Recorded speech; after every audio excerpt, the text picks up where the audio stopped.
Hi everybody. Hi there. Well, this little video is about Lake Charles, Louisiana. And I know we always say every state was a great state. Well, this one was too. And we had a great time there. And as always, we kind of go back and forth a little bit. You had your favorite spots, and mine was the wildlife refuge, which you'll see soon. And I think yours is probably the Mardi Gras Museum and Holly Beach. And Holly Beach. Holly Beach was cool. Yeah, it was cool. And I gotta admit, the Mardi Gras Museum was fantastic. And the curator, man, the guy knew his stuff. He knew everything there was to know about Mardi Gras, the details about all the different costumes, how they came to be, the concept of them, and all that. So it was enjoyable. We probably spent an hour there or more. Yeah, but it was a great time. So we won't give any more away, but you all got to check this out. Sure, it is amazing what these people do. 10 grand for a costume. Yeah, one costume. But the food. Oh, we gotta stop. Just watch. You'll love it. Anyway, thanks for tuning in, and as always, my friends, if you haven't thought about subscribing, please do. And if you haven't checked out our other videos, please do. We have a bunch of them. We have our travel videos, we have our maintenance things, and we always publish all the mistakes we made, hopefully so you don't make them too. So, and a special thank you to all our subscribers, both old and new. Oh yes. It's wonderful to have you along on our journey. It is. And the sticker exchange. Oh, gosh. Yes. Love it. Love it. Thank you all so much. And we'll get ours off to you, too. You can bet some of them are in the mail, but we're just a little bit behind, I think, on 3 or 4. Yeah. But we'll get to them. And thanks again for watching, folks. Hope you enjoy this. Bye-bye. See ya. Hi, I'm Sandy. And I'm Ed. And this is General, our totally awesome water dog. We used to live on the Outer Banks in North Carolina, but one day we found both of ourselves unemployed. So we decided to take a chance. We sold everything, bought a trailer, and left to explore America. We're learning as we go along, but we still make mistakes. But we get a lot of things right too. So come join us as we learn to RV full-time, explore America, and share in our exciting journey of discovery. Our next adventure is just over the hill.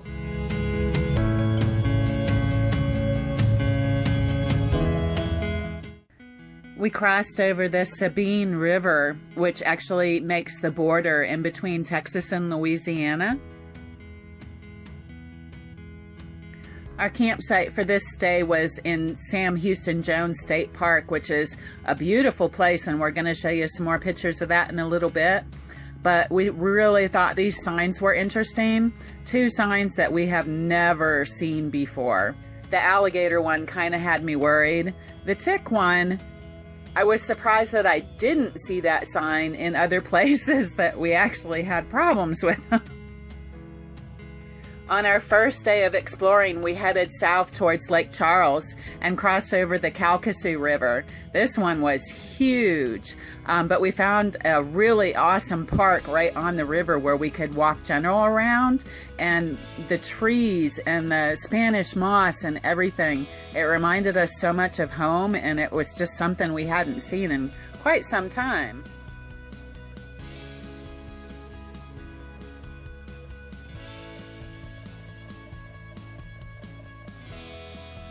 Next was the Mardi Gras Museum. This alligator was so cute. It was animated, and it would start talking to you as soon as you walked by it. It made us jump because it startled us. But this picture just kind of shows you how much is going on in that place. I mean, this is just one hallway, and there are several rooms of, costumes and all kinds of things that they have in this museum. This place is just huge, and it's got so much information. And I love the yellow cards all over the place. They really kind of filled in the blanks, and the curator, like Ed said, the curator was very knowledgeable, and he answered any question that we had. It was just an awesome place. Of course, we all know that New Orleans is the place for Mardi Gras, but Lake Charles actually has a pretty substantial presence for it.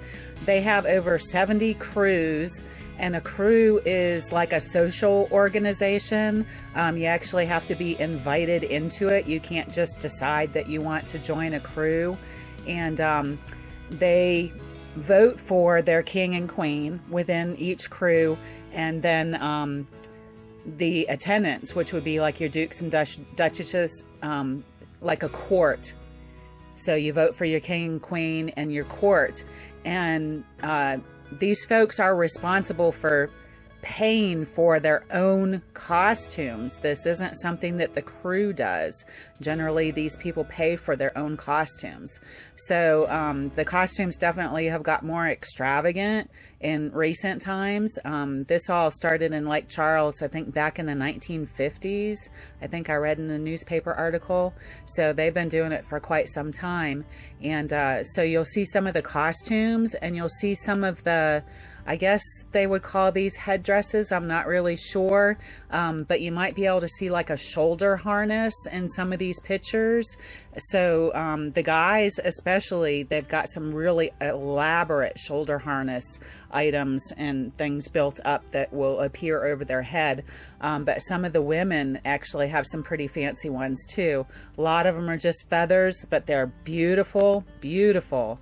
And you'll also see some like triangular things hanging on the walls, and those are the trains that the folks wore. And it's not just the women that wore the trains. I've actually seen pictures in this museum that the woman and the man both had trains on. So very elaborate costumes. These were just beautiful to look at.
They also had a fairly large size wall dedicated to conceptual drawings for these costumes, and this was really interesting to me to see how it went from a drawing to an actual you know, costume. I mean, even these drawings are so elaborate.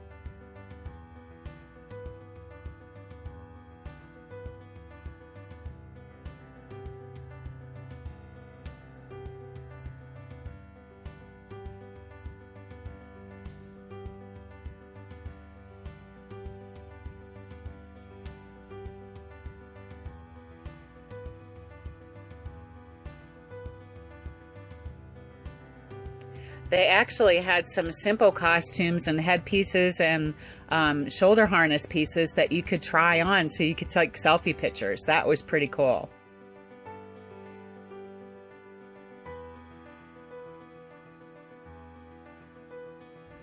Doesn't Ed look awesome in this tailcoat? And here's a section on children's costumes. These were absolutely amazing. The children got to wear costumes too. This is so cool.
We also learned a little bit about Twelfth Night and king cakes. And boy, these king cakes sure sound good. I can't wait to be able to make one.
They also had some great information about Mardi Gras parades, and they even rebuilt one of the floats in this room. Probably not the entire float, but parts of it. So it was really cool to actually see part of a float.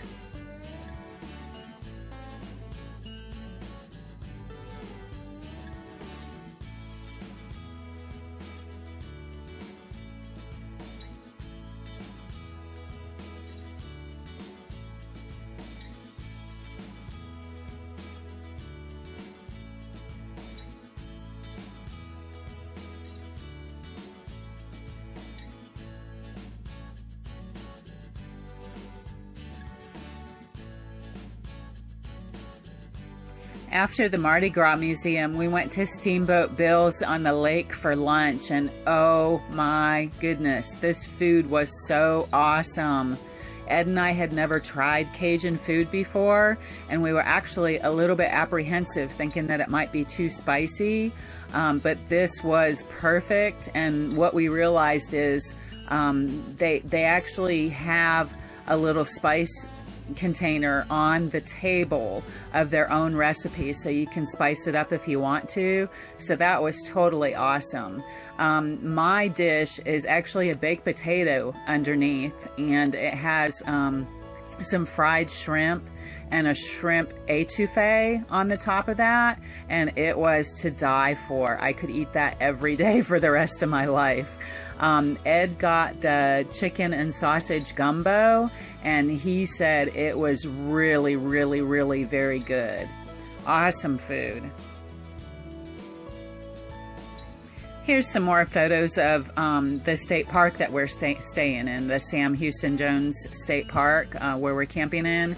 There is a little river that runs around the park, and we just love seeing these cypress trees and the little cypress knees sticking out of the ground.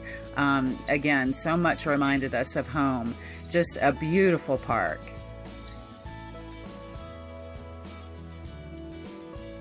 The next day, we took off for the Sabine Wildlife Refuge, and we were really looking forward to this and had no idea what to expect, really.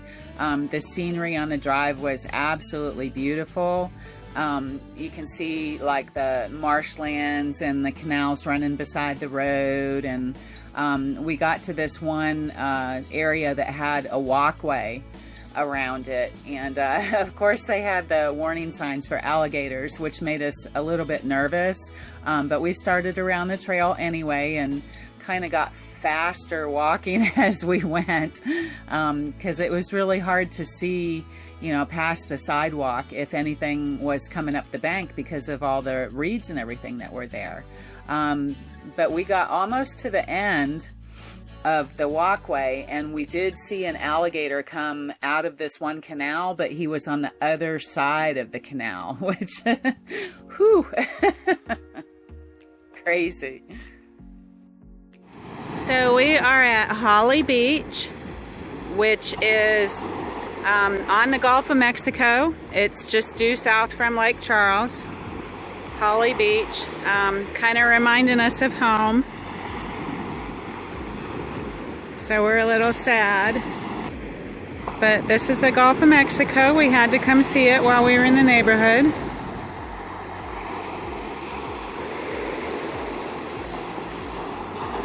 Pretty cool.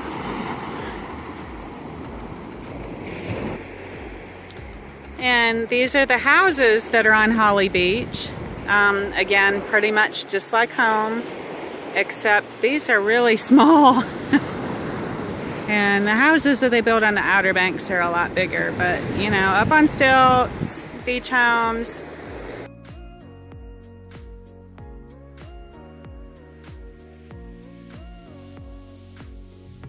For dinner, we went to MacFarlane's Celtic pub in Lake Charles, and we were so looking forward to this because we really wanted to get some, you know, really traditional Irish or Scottish food.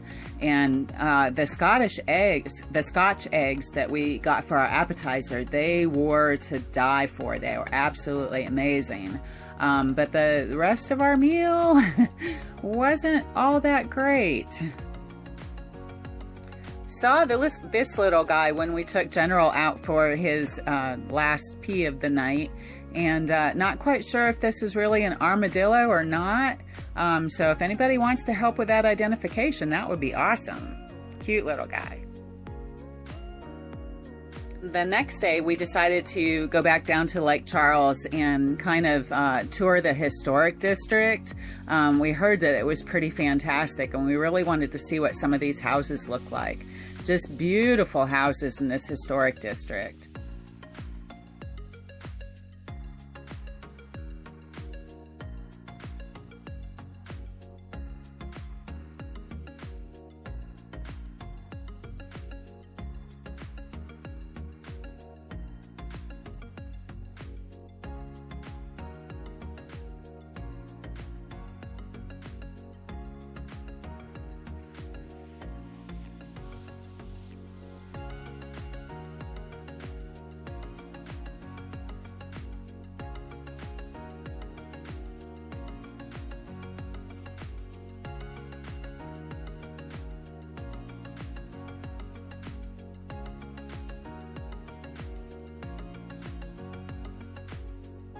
There's also another section of Lake Charles. It's called Shell Beach Drive, and this is right on the waterfront of Lake Charles. And these houses are pretty amazing too. Probably a lot newer, most of them anyway, but pretty awesome looking houses. And some of them have, like boat houses right across the street on the water. And some of these boat houses are pretty fancy too.